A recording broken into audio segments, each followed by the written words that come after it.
Hi hello നമസ്കാരം, എല്ലാവർക്കും പുതിയൊരു വീഡിയോയിലേക്ക് സ്വാഗതം. തമ്പനയിൽ കണ്ടപ്പോൾ നിങ്ങൾക്ക് എന്താണ് കാര്യമെന്നുള്ളത് മനസ്സിലായി.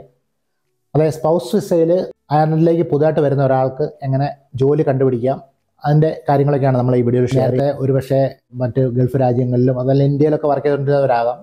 നമ്മുടെ ആ സെയിം ഫീൽഡിലുള്ള ജോലി കിട്ടുമോ, അതല്ലെങ്കിൽ നമുക്കിവിടെ വന്നു കഴിഞ്ഞാൽ ജോലി കിട്ടാൻ തടസ്സമുണ്ടോ, തുടങ്ങിയ കാര്യങ്ങളൊക്കെ എല്ലാവർക്കും ഇഷ്ടമുള്ള ഒരു കാര്യമാണ്. ആരും വിഷമിക്കേണ്ട കാര്യമില്ല. ഇവിടെ ജോലി ചെയ്യാനായിട്ട് തയ്യാറാണെന്നുണ്ടെങ്കിൽ നമുക്കിവിടെ ജോലി കിട്ടാനായിട്ട് യാതൊരു തടസ്സവും ഇല്ല.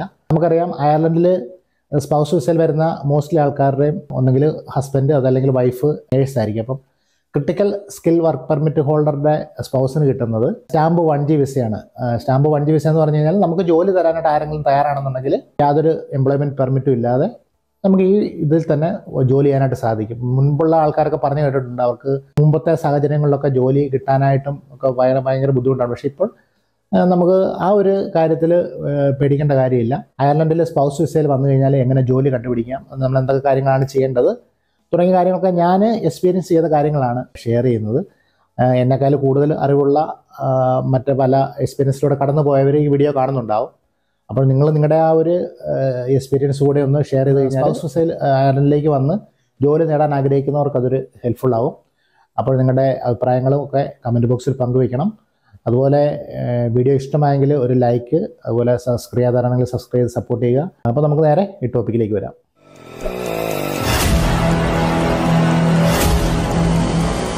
അയർലൻഡിലേക്ക് പുതുതായിട്ട് വരുന്ന ഒരാൾക്ക് ഉപകാരപ്രദമായിട്ടുള്ള ധാരാളം വീഡിയോകൾ, IRP കാർഡ് എങ്ങനെ എടുക്കാം, PPS നമ്പർ എങ്ങനെ അപ്ലൈ ചെയ്യാം, പിന്നെ കുട്ടികളുടെതാണെങ്കിൽ കുട്ടികളുടെ PPS നമ്പർ എങ്ങനെ എടുക്കാം, ചൈൽഡ് ബെനിഫിറ്റ് എങ്ങനെ അപ്ലൈ ചെയ്യാം, അങ്ങനെ ധാരാളം വീഡിയോകൾ നമ്മുടെ ചാനലിലുണ്ട്. അതിൻ്റെയൊക്കെ ലിങ്കുകൾ ഈ മുകളിൽ ഐ ബട്ടണിലും അതുപോലെ തന്നെ ഈ വീഡിയോ ഡിസ്ക്രിപ്ഷനിലായിട്ട് കാണാം. നിങ്ങൾ വീഡിയോ കണ്ടതിന് ശേഷം നിങ്ങളുടെ അഭിപ്രായങ്ങൾ അറിയിക്കണം. IRP card, PPS number, bank account തുടങ്ങിയ കാര്യങ്ങളൊക്കെ എടുത്തതിന് ശേഷം നമുക്ക് ജോലിക്ക് അപ്ലൈ ചെയ്യാനായിട്ടുള്ള ആ ഒരു പ്രോസസ്സിലേക്ക് നമുക്ക് കടക്കാൻ പറ്റും. നമ്മൾ ആദ്യം ചെയ്യേണ്ടത് ഒരു CV പ്രിപ്പയർ ചെയ്യുക എന്നുള്ളതാണ്. CV പ്രിപ്പയർ ചെയ്യുക എന്ന് പറഞ്ഞാൽ ഞാൻ പറയാൻ കാരണം, നമ്മൾ നേരത്തെ ഫോളോ ചെയ്ത് വന്നിരുന്ന ഒരു CVയുടെ ഫോർമാറ്റിലല്ല അയർലൻഡിൽ ഉപയോഗിക്കുന്നത്. CV എന്ന് പറയുന്നത് 2-3 പേജൊക്കെ കാണും, അങ്ങനത്തെ ഒരു ഇതല്ല. ഇവിടുത്തെ ആ ഒരു CVയിൽ ഒരു പേജ് അല്ലെങ്കിൽ മാക്സിമം 2 പേജ്, അതിൽ കൂടുതൽ ഒട്ടും വരത്തില്ല. ആ 1 പേജിൽ തന്നെ ഒതുക്കാൻ പറ്റുമെങ്കിൽ അതാണ് ഏറ്റവും നല്ലത്. ആ 1 പേജിൽ ഒരു CV പ്രിപ്പയർ ചെയ്യുക. ആ CV പ്രിപ്പയർ ചെയ്ത് ഇവിടുത്തെ മെയിൻ ജോബ് സൈറ്റുകളുണ്ട്. Indeed, LinkedIn, jobs.i, Irish jobs, Glassdoor jobs തുടങ്ങിയ ധാരാളം ജോബ് സൈറ്റുകളുണ്ട്. എല്ലാ വേക്കൻസികളും ഈ സൈറ്റുകളിൽ അഡ്വർടൈസ് ചെയ്യും. അപ്പോൾ ഈ സൈറ്റുകളെല്ലാം നമ്മൾ ഒരു അക്കൗണ്ട് ക്രിയേറ്റ് ചെയ്തിട്ട് നമ്മുടെ CV അതിനകത്ത് അപ്ലോഡ് ചെയ്യുക. എന്നിട്ട് നമ്മുടെ ഇമെയിലിൽ ഒരു നോട്ടിഫിക്കേഷൻ കൂടെ വെക്കുക. അപ്പോൾ ആ നോട്ടിഫിക്കേഷൻ വെക്കുമ്പോൾ നമുക്ക് എന്ത് ഒരു പോസ്റ്റ് ചെയ്യുന്ന ഡെയിലി പോസ്റ്റ് ചെയ്യുന്ന ജോബുകളുടെ നോട്ടിഫിക്കേഷൻ നമ്മുടെ ഇമെയിലിൽ വരും. നമുക്ക് സൂട്ടബിൾ ആയിട്ടുള്ള ജോലി അതിനകത്തുണ്ടെന്നുണ്ടെങ്കിൽ നമുക്കത് അപ്ലൈ ചെയ്ത് ഇൻ്റർവ്യൂവിലേക്ക് പോകാനായിട്ട് സാധിക്കും. ചാനൽ കാണുന്നവർക്കറിയാം, ഞങ്ങൾ നേരത്തെ സൗദിയിലായിരുന്നു. ഞാനവിടെ IT നെറ്റ്വർക്കിങ്ങുമായിട്ട് ബന്ധപ്പെട്ട മേഖലയിലാണ് വർക്ക് ചെയ്തുകൊണ്ടിരുന്നത്. അപ്പോൾ ആ ഒരു മേഖലയിൽ വെച്ച് ഞാനിവിടെ ഒരു CV പ്രിപ്പയർ ചെയ്തിട്ട് ഈ സൈറ്റുകളിലെല്ലാം രജിസ്റ്റർ ചെയ്തിട്ടു. അപ്പോൾ അതിന് പ്രകാരം തൊട്ടടുത്ത ദിവസങ്ങളിൽ നിന്നൊക്കെ കോളുകൾ വരികയുണ്ടായി. പക്ഷേ എന്നെ സംബന്ധിച്ച് കുട്ടികളുള്ളതുകൊണ്ട് നമുക്ക് പോകാൻ പറ്റിയ ഒരു സാഹചര്യമാണ്. കാരണം ഇങ്ങനെയുള്ള IT റിലേറ്റഡൊക്കെ ആയിട്ടുള്ള ജോലികളൊക്കെ ഫുൾ ഡേ ഡ്യൂട്ടിയാണ്, മൺഡേ ടു ഫ്രൈഡേ ആണ് വരുന്നത്. അപ്പോൾ അങ്ങനെ വരുമ്പം വൈഫ് ഇപ്പം നേഴ്സാണെന്നുണ്ടെങ്കിൽ അവർക്ക് 12 hour ഡ്യൂട്ടി ആയിരിക്കും. അവർക്ക് ഷിഫ്റ്റൊക്കെ വരുമ്പോഴത്തേക്കും നമ്മുടെ ഈ ഡ്യൂട്ടി വരുമ്പം കുട്ടികളുടെ കാര്യത്തിൽ പ്രോബ്ലം വരും. അപ്പോൾ അതാണ് എല്ലാവർക്കും തന്നെ സംഭവിക്കുന്ന ഒരു കാര്യം. അങ്ങനെയുള്ള ഒരു സാഹചര്യത്തിലൂടെയാണ് ഒട്ടുമിക്ക ആൾക്കാരും കടന്നത്. അപ്പോൾ അങ്ങനെയുള്ള സാഹചര്യത്തിൽ നമ്മൾ ചെയ്തുകൊണ്ടിരുന്ന സെയിം ഫീൽഡല്ലാതെ ആ ഫീൽഡ് വിട്ട് നമുക്ക് ഫ്ലെക്സിബിളായിട്ട് ജോലി കിട്ടുന്ന മറ്റ് മേഖലയിലേക്ക് മാറേണ്ടതായിട്ട് വരും. കേസായിട്ടൊക്കെ ജോലി ചെയ്തിട്ടുള്ളവർക്കാണെങ്കിൽ ഇവിടെ വന്ന് ഹെൽത്ത് കെയർ അസിസ്റ്റൻറ്റിൻ്റെ ഒരു ജോലി ചെയ്യാം. അപ്പോൾ അവർക്ക് പ്രത്യേകമായിട്ടൊന്നും പഠിക്കേണ്ട ആവശ്യമില്ല. കേസുമായിട്ട് ബന്ധപ്പെട്ട ഒരു ഫീൽഡല്ല നമ്മൾ ഇത് ചെയ്തിരുന്നെങ്കിൽ നമുക്ക് ഇവിടെ വന്നിട്ട് അത് ചെയ്യണമെന്നുണ്ടെങ്കിൽ ഇവിടെ ആ ഒരു കോഴ്സ് ചെയ്യാനായിട്ടുള്ള സാഹചര്യമുണ്ട്. ഇവിടെ നമുക്ക് ഇൻസ്റ്റിറ്റ്യൂട്ടിൽ പോയി പഠിക്കണമെങ്കിൽ ഇവിടെ അത് പഠിപ്പിക്കുന്ന ഇൻസ്റ്റിറ്റ്യൂട്ടുകളുണ്ട്.